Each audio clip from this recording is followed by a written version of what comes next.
Hi, I'm Adam Gropman, and this is the Weekly Nutshell, where I tell you briefly what was in this last week's LA Weekly. There was a huge story on the extreme harassment and threats against people who've written bad checks, like in supermarkets. First of all, this is horrible. This is totally wrong what's going on with these people. They just wrote a bad check. They're not trying to make millions off some kind of financial scam or fraud or anything like that. But a bigger thought comes to my mind. Who is writing checks in this day and age in the supermarket? I have not used an actual check for anything other than rent in 25 years. Seriously, dude, checks? You're writing a check in the supermarket line? If I'm in the supermarket line, there's 70 people in front of me, and someone's writing a check, first I'm going to cough my head off for about 5 minutes, then I'm going to kick you in the shins, okay? Like, seriously, if you're writing checks, what were you doing a year ago? Paying with berries or seashells or human ears?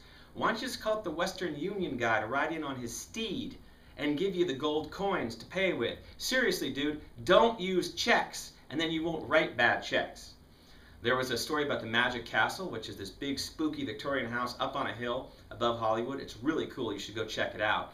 And it's full of weird magicians wearing capes. It's like the place has bats flying around it at all times. There's always a bolt of lightning and stuff. That's really all I'm going to say about the Magic Castle because it's full of magicians. And I don't want to wake up tomorrow like a human toad or on fire or trapped like Blair Witch style in the forest somewhere, tied down being attacked by little elves. Okay, not going to do it.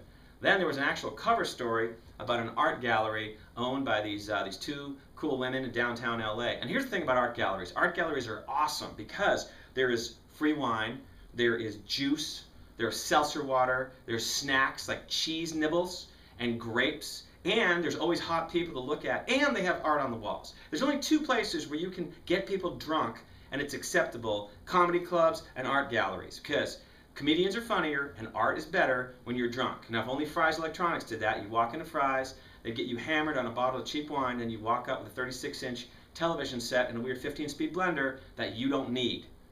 Anyway, this has been the Weekly Nutshell. Pick up the issue. It explains it a lot better than I did. I'm Adam Gropman. Thank you.